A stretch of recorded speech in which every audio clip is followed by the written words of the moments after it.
Baik Pak, mungkin bisa dimulai Pak ya, langsung aja Pak ya. Silakan, silakan. Ya, baik.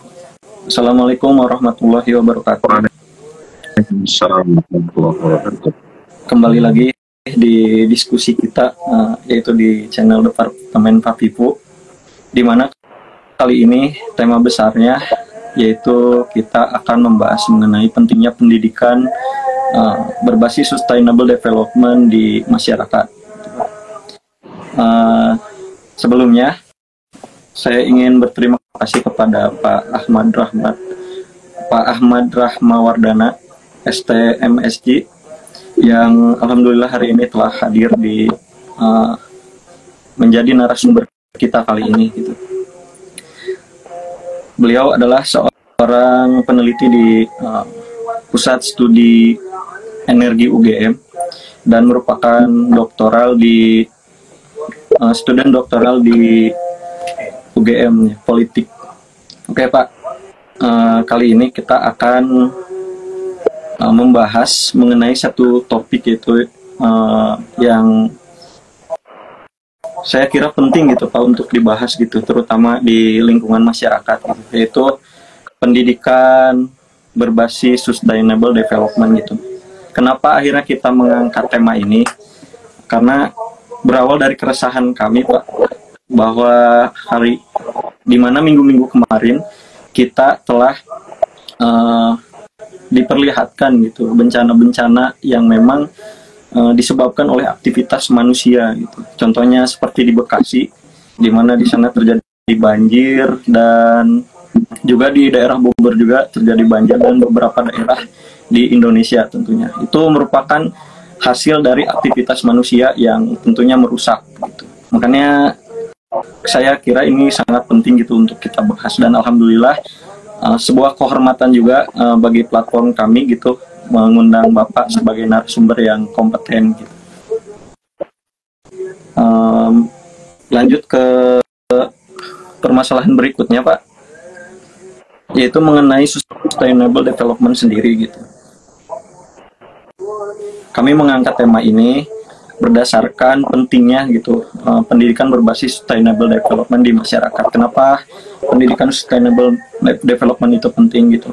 Karena sejatinya dari dulu kita telah diperlihatkan gitu Pak, bahwa diskusi-diskusi mengenai sustainable development ini telah beredar gitu di masyarakat, bahkan di dunia gitu, khususnya di mana PBB pada waktu itu mendiskusikan mengenai hidup berkelanjutan gitu.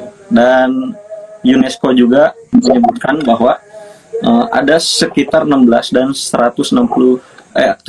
dan 169 target gitu yang ingin dicapai dari sustainable development sendiri. Bahkan di kampus-kampus pun telah banyak gitu diperbincangkan menjadi penelitian riset gitu mengenai sustainable development sendiri, terutama di bidang pendidikan gitu. Karena yang saya lihat sendiri gitu Pak, bahwa di bidang pendidikan pun pendidikan mengenai sustainable development ini telah menjadi penelitian yang memang urgent gitu sekarang. Makanya kenapa kami mengangkat tema ini di malam ini gitu. Ya, seperti kutipan dari Profesor Emil Salim, beliau berpendapat bahwa pembangunan berkelanjutan atau sustainable development adalah upaya menjaga kualitas hidup manusia saat ini dan di masa depan. Jadi saya rasa ini sangat penting gitu untuk dibahas oleh kita pada malam hari ini.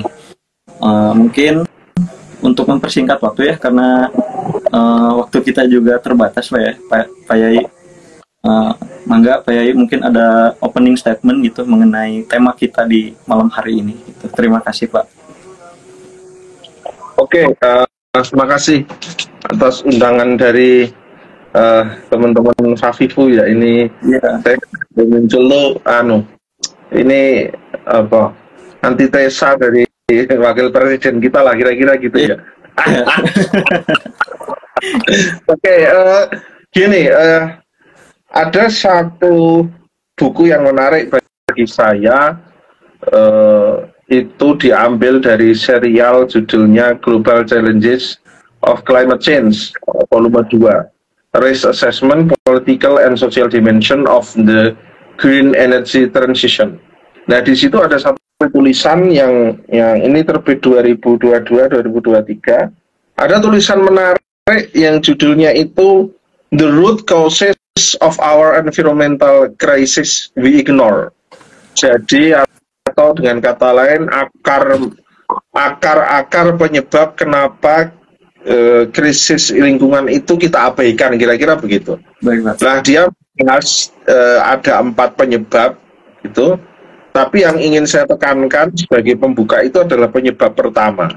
Penyebab pertama itu dia sebut sebagai keterbatasan kemampuan evolusi dan bias psikologis.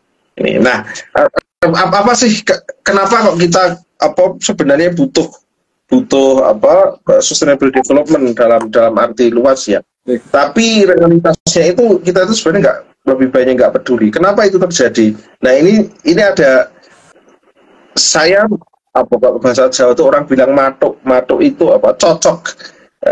Kalimat tadi cocok keterbatasan kemampuan evolusi dan bias psikologis itu cocok dengan peristiwa yang saya alami tahun 2017. Ketika itu kami sedang menyusun buku fikih energi terbarukan dengan teman-teman Lakpesdam PBNU yang kemudian kita mengundang Lembaga Basul Masail PBNU tahun 2017 akhir itu. Nah, tugas saya dari Pusat Studi Energi ketika itu memaparkan tentang apa sih yang sedang terjadi sehingga kenapa kita bisa bilang terjadi krisis iklim ketika itu.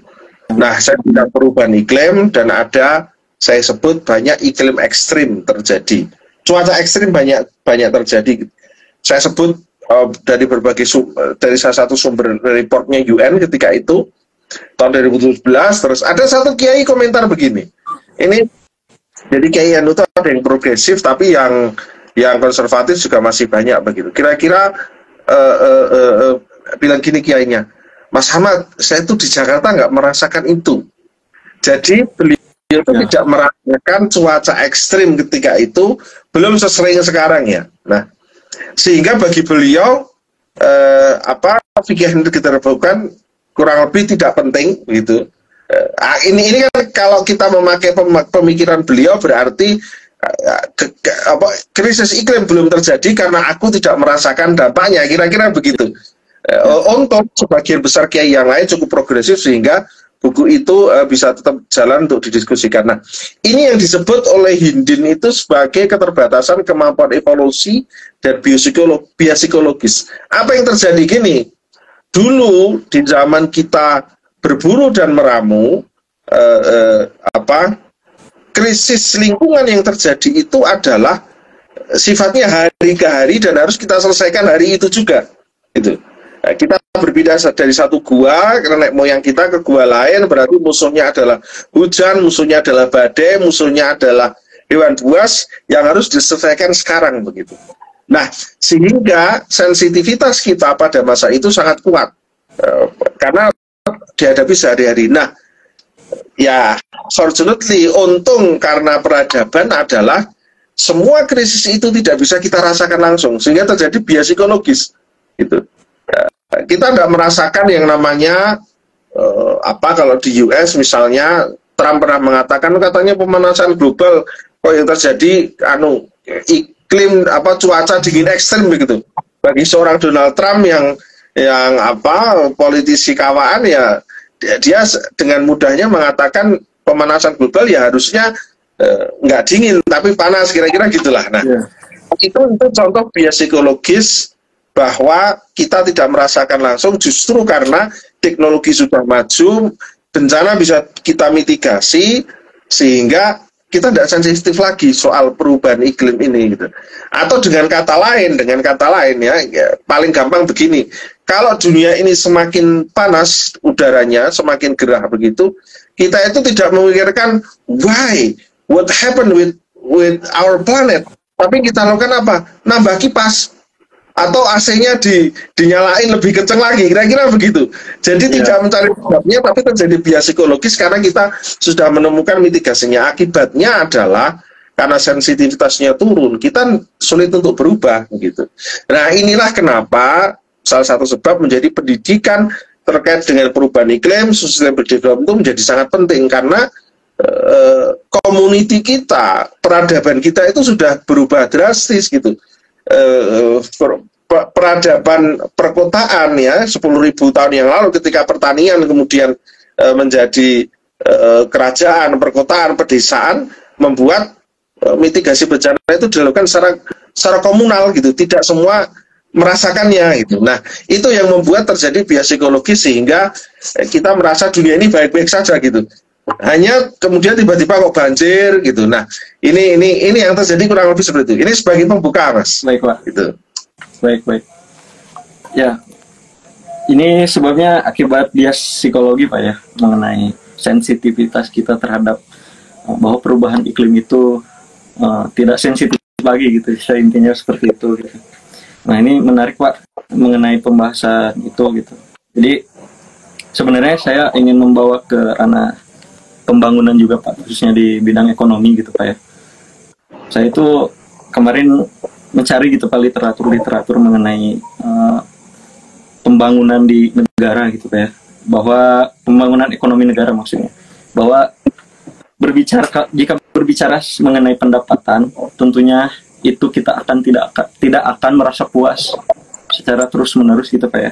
Pasti kita ingin mendapatkan yang paling banyak gitu kalau misalkan kita berbicara tentang pendapatan, meskipun pendapatan itu sudah terpenuhi gitu. Tadi mungkin kalau misalkan kita dengarkan yang dibicarakan Pak Yai gitu mengenai sudah ditemukannya mitigasi segala macam sampai kita akhirnya tidak merasa sensitif lagi gitu terhadap perubahan iklim gitu, Pak ya. Nah, ini juga tentunya menjadi pembahasan juga, Pak, padahal kan di negara kita sendiri kita ketahui bahwa pada tahun 2019 itu sudah ditetapkan mengenai sustainable development gitu, undang-undang gitu, Pak ya. Itu saat itu Pak Jokowi gitu yang menetapkannya gitu. Nah, kali ini saya akan membahas mengenai GDP itu sendiri, Pak, karena kan ukuran GDP itu bahwa tidak ada unsur variabel lingkungan gitu di dalamnya gitu, dan tentunya ini menjadi paradoks tersendiri gitu bagi kita gitu, Pak, bahwa sejatinya negara juga pengen melakukan sustainable development, tapi ternyata di lain sisi negara juga ingin mendapatkan pendapatan tanpa mengedepankan unsur lingkungannya seperti itu gitu. Nah, mungkin pertanyaannya yaitu bagaimana gitu tanggapan Pak Yai mengenai hal tersebut jika disoroti dari kacamata pendidikan, agama, dan ekonomi hijau gitu. Mungkin Pak Yai bisa menjawabnya gitu. Nah, ini jawabannya panjang dan rumit ini sebenarnya. Gini. Ya. Aku setuju bahwa GDP itu tidak begitu peduli dengan setuju. Maka ada satu usulan untuk mengubah ukuran-ukuran GDP itu menjadi lebih sensitif terhadap perubahan iklim gitu. Itu ada kajiannya sendiri, tapi memang saya akui saya belum membaca detail, tapi itu ada. Misalnya nanti bisa kita cari dengan kata kunci apa itu well-being. Ya, well-being itu menjadi satu ukuran baru. Bukan hanya pertumbuhan ekonomi yang teorinya itu kalau ada lapangan kerja, ekonomi tumbuh, kemudian nanti trickle down ke bawah. Itu teori yang sangat lama dan terbukti sudah tidak terbukti gagal lah kurang lebih gitu. Nah, gini, kalau soal GDP nanti kita bisa arahkan gini, kemarin itu saya menghadiri satu diskusi yang diadakan oleh Mentari itu programnya UK Embassy kedutaan Inggris dengan Indonesia, dan di sana saya menyampaikan list kegelapan gitu. Nah, list kegelapan yang sedang kita alami itu kaitannya dengan GDP, kemudian nanti kaitannya dengan negara itu misalnya adalah APBN. Ya, anggaran negara kita itu basisnya output bukan outcome. Itu yang masalah besar, sehingga kalau kita punya tujuannya itu outcome-nya sebenarnya adalah mensejahterakan masyarakat itu melalui program-program bantuan bangunan misalnya untuk katakanlah ini gambaran umum aja ya, program itu membantu UMKM, kemudian kita bantu namanya rumah produksi bersama gitu. Nah, ukurannya itu output tuh kalau udah jadi oke, sudah centang berarti sah. APBN sudah dibelanjakan, nggak ada korupsi, aman gitu. Tapi apakah rumah produksi bersama itu dipakai atau enggak? Ya, kita itu udah ada ukurannya di APBN gitu. Dan itu setiap tahun terjadi kira-kira gitu. Nah, sehingga walaupun itu menjadi undang-undang ya cuma kalau Pak Presiden bilang omon-omon lah kira-kira begitu. Omon-omon karena bukan outcome gitu. Yang diukur itu bukan outcome tapi output. Nah, saya ada teman dari Kemenku kemarin diskusi juga sedang mengarah ke sana tapi tidak dalam waktu cepat gitu, karena itu akan mengubah banyak hal dan ya korupsi nggak bisa dilakukan lagi kira-kira gitu, karena ukurannya bukan lagi soal barangnya ada atau tidak, tapi jalan nggak pembelanjaan itu manfaatnya gitu. Nah, ini memang harus ada perubahan ke arah situ, tapi tampaknya Kementerian Keuangan juga pusing dan mungkin tidak dalam waktu dekat itu. Itu yang pertama. Yang kedua, jadi keluarkannya undang-undang tentang Sustainable Development itu, kemudian masing-masing daerah itu membuat laporan TPB namanya, laporan tujuan pembangunan berkelanjutan. Kalau sampean baca, isinya itu hanya centang saja. Jadi bukan bagaimana membuat program yang SDGs 17 itu bisa jalan bareng menjadi satu program APBN atau APBD. Yang terjadi hanya soal centang-mencentang saja gitu.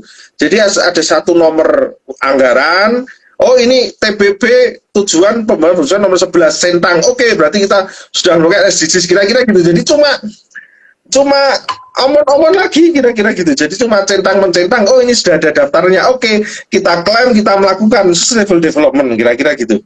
Bahwa manfaatnya terasa atau enggak, itu nggak pernah diukur begitu. Nah, itu realitasnya seperti itu di Indonesia gitu. Nah, itu harus kita kritisi, dan kemudian kalau diarahkan ke bagaimana soal pendidikan dan agama, tentu sangat lekat ya lingkungan hidup itu. Seperti kalau teman-teman nanti saksikan detailnya di kajian saya di Istiqlal misalnya, ya jelas pembangunan kita itu sudah 200 tahun terakhir meningkat drastis, ada perkembangan yang sangat positif. Salah satunya dari pertumbuhan penduduk yang semula butuh 123 tahun untuk tumbuh setiap 1 miliar, sekarang hanya butuh 11 tahun. Berarti manusia itu semakin sehat, berarti gizinya semakin kuat, obat-obatan semakin bagus, teknologi semakin maju. Itu yang membuat kita bisa berkembang biak lebih banyak, kita lebih sehat. Dari life expectancy, usia harapan hidup dari 30 sudah menjadi 72. Artinya usia kita lebih panjang karena pembangunan berhasil dalam tanda kutip. Tetapi itu tadi pembangunan yang terjadi 200 tahun terakhir itu ditopang oleh kerusakan lingkungan, oleh eksploitasi yang besar-besaran. Nah, apa penyebabnya? Kalau dicari penyebabnya lagi, ya memang itu ditemukannya revolusi industri, barang-barang kebutuhan itu diproduksi lebih banyak daripada yang kita butuhkan. Itu dibayar, sehingga sepatu misalnya yang sebenarnya dikerjakan dengan tangan manusia itu dalam satu desa misalnya zaman dulu buat sepatu itu butuh waktu lama tapi awet sehingga orang seumur hidup cukup satu gitu. Sekarang karena diproduksi mesin, barangnya banyak, diciptakanlah namanya gaya hidup, lifestyle. Lari pakai sepatu sendiri, mau main sepatu sendiri, formal pakai sepatu, ada yang pantofel, ada yang sepatu hitam, sehingga seharusnya butuh satu, tapi karena ada mesin ya harus dibuat banyak. Orang yang harusnya butuh satu jadi dibuat banyak. Nah, ini akarnya lagi adalah sebenarnya keserakahan. Kenapa? Karena dulu modal itu makanya nanti arahnya ke kapitalisme ya. Bagaimana industri itu ditopang oleh modalnya diputar dan nggak boleh rugi, modalnya harus diputar terus gitu. Sehingga ya sudah nggak pernah boleh berhenti produksi itu. Karena itu ya yang terjadi kemudian pemodal itu serakah, manusianya tambah serakah juga karena kemudian lifestyle diciptakan gitu. Harusnya nggak butuh dipaksa jadi butuh. Harusnya kita nggak pengen tapi karena iklan algoritma itu, coba sampean ya habis belanja Shopee apa nanti buka di IG keluarnya iklan itu semua di AV itu. Kita dibuat seperti itu kayak hidup kita gitu. Nah, ya harus bisa menahan diri dari keserakahan itu. Nah, nanti kalau larinya ke keserakahan, nanti kita akan lihat bagaimana misalnya batu bara itu nggak mau lepas pengusaha batu bara kita karena sudah modal dikeluarkan banyak dan harus diputar, nggak boleh rugi, kira-kira gitu. Nah, tetapi sebenarnya kalau kita melihat beberapa riset tentang demokratisasi energi misalnya, ya, kesadaran, nah ini kesadaran itu justru sudah dimulai di negara-negara industri. Negara yang kita sebut maju ya Eropa, Amerika, itu aktivis-aktivisnya mulai sadar bahwa pembangunan itu tidak bisa lagi model kapitalistik yang produksi besar itu udah nggak bisa. Karena itu sudah terbukti gagal, maka kuncinya kemudian adalah solusinya itu adalah sustainable development dan pembangunan yang sifatnya desentralistik. Ya. Nah, koperasi merah putih itu secara konsep bagus ya, karena masing-masing desa punya lini produksi, nggak perlu punya pabrik besar, dan kata industri itu harus dimaknai ulang, dikonstruksi. Industri itu bukan pabrik, tapi industri itu sistem produksi yang belum tentu pabrik, tapi sistem produksi yang harus tertib, harus terkelola dengan baik. Kecil pun bisa dikatakan industri, jadi nggak harus pabrik, nggak harus bermodal besar, nggak. Nah, cuman ya opsi-opsi itu harus kita kawal bener. Jangan sampai koperasi merah putih yang 70.000 itu malah jadi bancaan karena akan dibantu 3-5 miliar. Perang dengan BUMDes yang sudah jalan misalnya. Nah, ini juga risiko-risiko ini agak berbahaya. Tetapi konsepnya bagus. Kenapa? Artinya kita harus melakukan pembangunan itu desentralistik. Masing-masing desa mandiri, kalau butuh baru pergi ke desa lain, desa sebelah butuh apa, dan yang terpenting adalah kebutuhan masing-masing orang itu, masing-masing dari individu, yaitu tadi, nggak perlu tertarik dengan iklan, nggak perlu harus menyamai teman-teman di Eropa dan Amerika yang dikit-dikit ganti ya, lari pakai sepatu, kita harus punya sepatu khusus ini beda, anunya berbeda, aduh nggak usah, itu yang merusak kita, kira-kira gitulah. Ya. Gitu. Ya, berarti poin utamanya sebenarnya baik-baik ke lifestyle ya Pak, untuk itu ya. Baik Pak, melanjut ke pertanyaan berikutnya Pak ya. Kalau misalkan kita mengkaji mengenai pemanfaatan sumber daya alam dan baik dan bijaksana gitu, tentunya sistem ekologi itu biar tetap utuh, jangan sampai menjaga sumber ekonomi sekaligus harmonisasi alam Pak. Lalu pertanyaannya, bagaimana sistem ekologi merespon gangguan manusia yang kronis Pak? Dan dampak paling buruk apa yang mungkin saja terjadi di kemudian hari jika sistem ekologi terganggu serta sumber daya alam habis atau hilang dari bumi gitu Pak? Mungkin tadi saya meng-highlight gitu ya pembicaraan Bapak mengenai keserakahan manusia gitu Pak. Nah, mungkin pertanyaannya gitu mengenai bagaimana gitu sistem ekologi merespon gangguan manusia yang kronis gitu. Sampai ujung-ujungnya nanti mungkin dampak paling buruknya itu jika sistem ekologi terganggu serta sumber daya alam habis atau hilang, itu bagaimana Pak? Mungkin gitu. Kemungkinan terburuknya. Mangga Pak. Ya, gini. Saya itu pernah memancing dalam arti memancing emosi. Jadi saya mengisi di sebuah pondok pesantren namanya Pondok Pesantren Nurul Islahiyah di Jogja lah, di dekat sini. Saya pancing begini karena itu pondok NU, saya bilang begini ke santri dan santriwati, saya bilang begini, kalau kita itu tidak melakukan apapun, ya, business as usual, tidak peduli gitu, maka jangan kaget kalau generasi kita ya, generasi kita yang katakanlah aku lahir 89 ke bawah sampai tahun 2000 misalnya, 20 tahun generasi itu, jangan kaget kalau kelak generasi kita itu dikecualikan dalam doa-doa anak cucu kita. Jadi anak cucu kita kalau dalam NU itu kan mendoakan leluhur-leluhur begitu kurang lebih. Jangan-jangan ya. Kalau anak cucu kita besok itu bilang begini, ya Allah kepada leluhur-leluhurku, kecuali leluhur yang lahir tahun 89 sampai 2000 karena tidak melakukan apapun sehingga kami terkena dampaknya, kira-kira gitu. Nah, jangan sampai terjadi gitu loh. Karena sebenarnya nanti yang susah tuh anak cucu kita, kira-kira gitu. Dan kita akan dikutuk gitu loh oleh anak cucu kita. Ini ada satu generasi yang tidak melakukan apapun, ada kesempatan tapi tidak melakukan apapun untuk merubah cara pola konsumsi masyarakatnya dengan kebijakan, dengan macam-macam. Tidak mendirikan partai politik misalnya, jangan-jangan ya sistem pemilu berubah, partai politik lebih mudah, kita ada kesempatan tapi kita nggak melakukan misalnya untuk menjadi partai yang progresif misalnya. Jangan-jangan besok kita dikutuk gitu. Nah, ekologi itu ya intinya tetap mereka akan mengeklaim apa yang menjadi hak mereka gitu. Nah, ini nanti kita larinya itu nanti ke gini, saya menafsirkan di kajian saya di Istiqlal itu, saya menafsirkan dari dua ayat.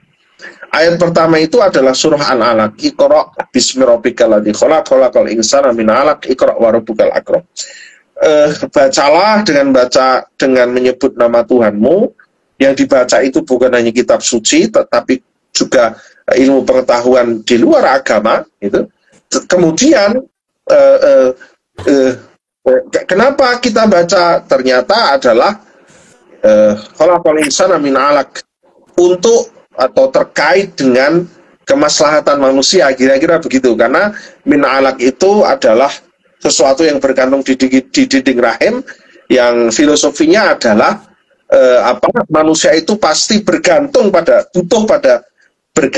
bantuan orang lain. Nah, sehingga ayat ini menggambarkan bahwa pembacaan itu sangat luas, tidak hanya membaca dalam arti mengeja huruf, tapi juga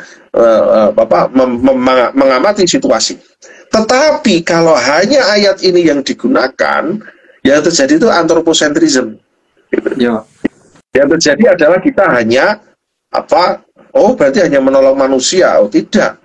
Nah, ini harus kita gabungkan dengan penafsiran di surah Al-Baqarah ayat 30 ya, ketika akan menurunkan manusia, malaikat bertanya, taj'alu fiha may yufsidu fiha wa yusfiku dima, kira-kira gitu.